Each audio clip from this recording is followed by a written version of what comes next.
In a small, quiet harbor, there lived an adventurer. This adventurer could be anyone. Perhaps he was tall, maybe he was small.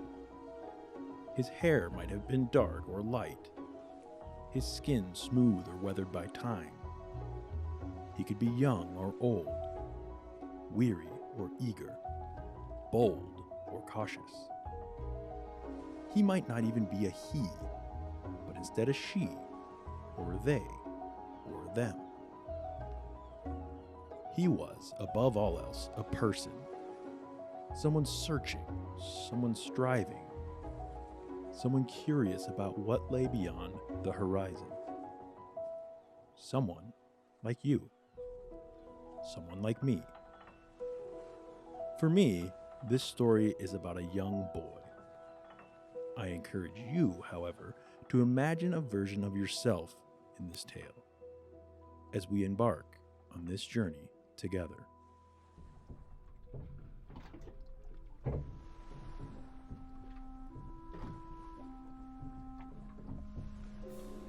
He wasn't the type to sit still, at least not for long. Up until this very moment, his life had been spent preparing, learning what he could, gathering what he thought he might need, and piecing together a very small but very sturdy little boat. Some of the gear he had stuffed into his well-worn backpack had been given to him by others. Friends, mentors, parents, and fellow adventurers who had sailed their own uncharted water. These people shared their knowledge, their tools, their stories, and left the adventurer with a patchwork of wisdom and encouragement, as well as warnings and some lessons learned. But today was his day. The adventurer stood on the dock, his hands steady as he slung his pack over his shoulder, and he stepped into his boat. He tried to feel confident as the boat rocked under his feet, his mind focused on his adventure ahead. He felt ready. His heart was light, his spirit was eager. The open ocean called to him, its waves shimmering under the sun, full of promise, full of possibility. But the ocean is a wild place, both beautiful and unpredictable. For all of his preparations, there was so much he couldn't foresee. Hidden currents, sudden storms, strange creatures lurking below. What lay ahead of him was unknowable. He turned back for one last look. On the shore stood the people who had helped him get this far. Some were smiling, others were crying. Some waved, and a few simply watched with quiet pride. With one final nod to the familiar shores of home, he untied the ropes, pushed off from the dock, and drifted into the great expanse. Our adventurer was convinced he had everything he needed, but the truth was, the real lessons would be found out there, among the waves. This is So What, Who Cares? With Lora McCarville and me, Jeff Kalasky. Join us as we explore practical insights for an impractical mind. I think for the sake of being on theme here, let's call me an adventurer of sorts. You know, I've done some exploring in the physical world, both through my time in the military. I spent time overseas, traveling the world on a big Navy ship. I also enjoy motorcycles and camping and being outside, things like that.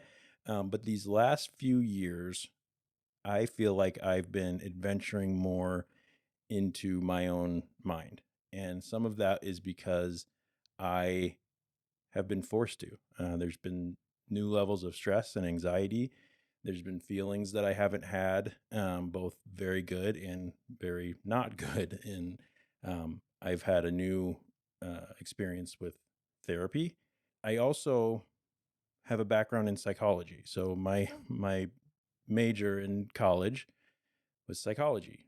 Mostly it's a fascination and a curiosity and about how our bodies and our minds work together, how they can be frustrating with each other, how they can benefit or hurt us.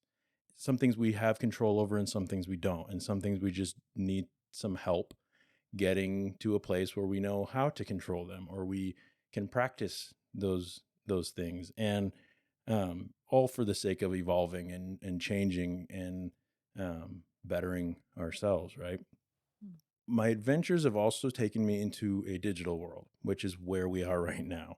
So podcasting is something that I've been doing for just a couple years, and I've really dove into it and I'm enjoying it.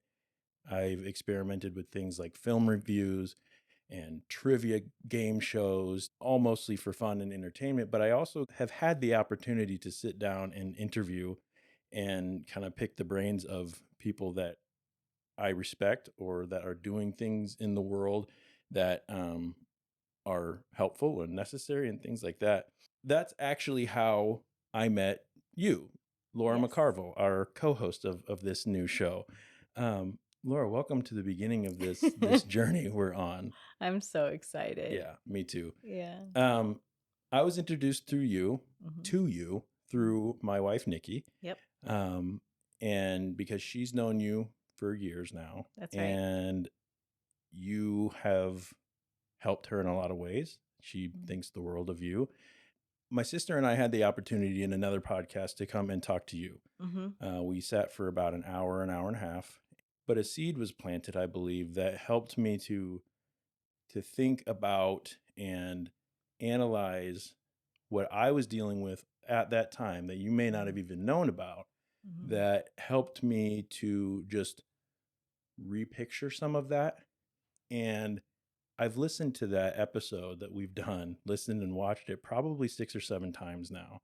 Like if we can offer that to more people, Mm-hmm. then I think that's helpful. Mm-hmm. And I mentioned to you in passing that if you ever wanted to do something like this, I'd be willing to help and to be a part of that. And you graciously were like, okay, yeah, let's actually do that. Yeah, yeah. And so here we are.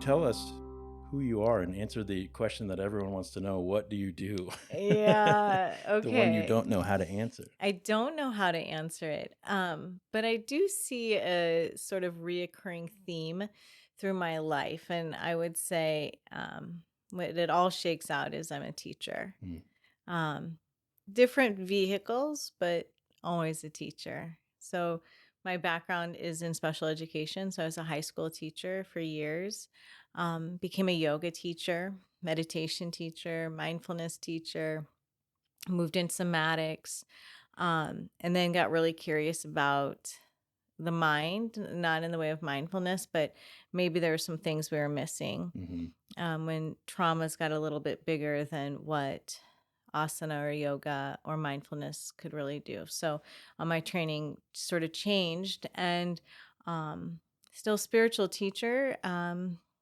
Yeah, so mm-hmm. teacher. But it is hard to answer It the is. question Yeah. because I'm trained in a lot of methods and Right. use a lot of different modalities. So, I'd like for you to share a little bit about what you hope comes out of this mm, and what you would like to see happen. And well, when I work one on one with people, it's so impactful, and there's so much to be said like in the relationship of that. And what my hope is that it can, what I'm sharing one on one, what's happening in that container can be shared in a bigger setting so that more people have access to these methods, the storytelling, the mythology, the the things that are coming up in the work I do, that more people could benefit from it. I know for myself, I had to do a lot of seeking, as we all do, seeking and mm-hmm, searching, because what I was being given wasn't working. mm-hmm, And so it's in that deep, and I'm a learner, so in that deep researching that I've gathered this set of tools that I'd like to share with people, mm-hmm. not because we can end suffering, because No. that's the human condition, but we are having this shared human experience, and how can we work to bring more compassion and loving kindness Mm-hmm. to the human condition? Yeah. And I love that. And I think my hope for this is that we can get into and explore some of the tools and insights and all these different things that you've learned, and sort of explore those and talk about them in a relatable way. I think a lot of times, in my experience, a lot of times you can, if you listen to certain things, you may start to gloss over a little, because it's almost like two people that know a lot about something talking a different language, and unless you're in that club, you don't really understand it. So I kind of like the where we both are going to come at things from different directions, Yep. different amounts of experience, different training, different outlook on life and spirituality and all of those things, but still have a common interest and somewhere to meet in the middle. So I like the idea of taking those tools that have been so helpful to the people that I know, and including myself, and putting them in a vehicle that can take that into the world for the good it could do, or be available to us again in the future as well. Our subtitle for the show is Practical Insight for an Impractical Mind. What does that mean to you? Well, I love that you said the impractical mind, because I think that's I think that's the key there, is that we're all working with this thing that's doing its job, and that's to keep you alive, on this, like, and we're all just trying to figure out how to work with that. Right. Yeah. And what are some, not asking this, but to provide some tools that, let's talk about real ways that a real human being, not somebody who has found enlightenment, not somebody who has, maybe 3 hours a day to sit and meditate and be quiet, real people in the real world, which is what most of us are. Right. And being able to use those tools to hopefully, ultimately, you tell me if I'm wrong here, but, find contentment, find happiness, maybe. That would be our goal, right? I think, Meaning, like, maybe, like, because happiness is fleeting. And I do like that definition of happiness, like the Buddhist definition of happiness is like knowing everything's going to be okay. Like, little different than like glee. Yeah. Or getting high when you buy something. Right. So what? Who cares? So what? Who cares? Yeah. What does that mean? Okay. So what? Who cares comes from. So what? Who cares? So what? Who cares? Okay, so that comes from one of my trainings, or something I'm trained in, called rapid resolution therapy, and it's a way of dealing with anxiety, and there's a compassionate way of like holding anxiety like you would like hold water. Like there's time for that. But when we're working with like states of boundary issues, or just like people pleasing, or when anxiety is like puffing up, sometimes there's this other approach, and it's, so what?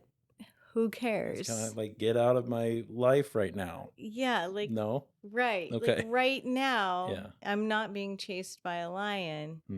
Right now, I'm here with you. I'm and okay. that thing.